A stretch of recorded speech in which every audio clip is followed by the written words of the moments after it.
আমাদের সমাজে অনেকেই যদি জিজ্ঞেস করি ভাই কেমন আছেন, অনেকে বলে যে আল্লাহ এবং তার রাসূলের দোয়ায় ভালোই আছি। আল্লাহ বলে আপনার জন্য দোয়া করে, আল্লাহ এবং তার রাসূলের দোয়ায় ভালোই আছি।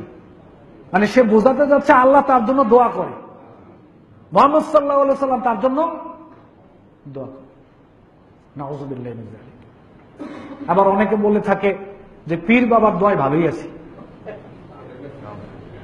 আবার অনেকে বলে আপনাদের দোয়ায় ভালোই আছি। আবার অনেকে বলে যেরকম দোয়া করেছেন সেরকমই আছি। না, একটা সঠিক নয়। আল্লাহ এবং তার রাসূলের দোয়ায় ভালো আছি এটা বলাই যাবে না। আল্লাহ কি আপনার জন্য দোয়া করে নাকি? কি বললেন? রাসূল কি কবরে থেকে আপনার জন্য দোয়া করে নাকি?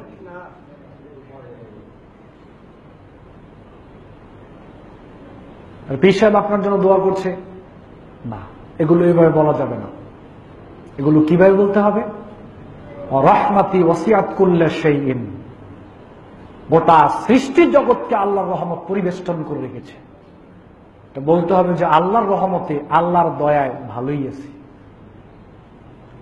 আপনাদের দোয়ায় ভালো আছি এ কথাটা রিক্সের। যেমন দোয়া করেছেন তেমন আছি এ কথাও রিক্সের। কেন রিক্সের বললাম আমি?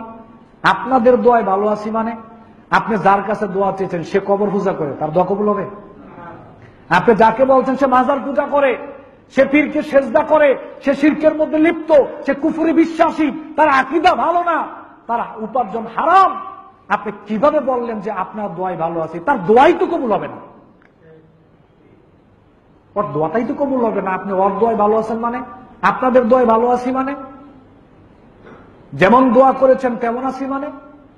না না, এ কথা বলা যাবে না, এ কথা রিক্সের কথা। কেমন আছেন আপনি বলতে পারেন যে আল্লাহর দয়ায় ভালো আছি, আল্লাহর রহমতে ভালো আছি, আলহামদুলিল্লাহ আল্লাহর রহমতে ভালোই আছি। বাস, বিপদ মুক্ত কথা, রিক্স মুক্ত কথা, বিপদ মুক্ত কথা, রিক্স মুক্ত কথা।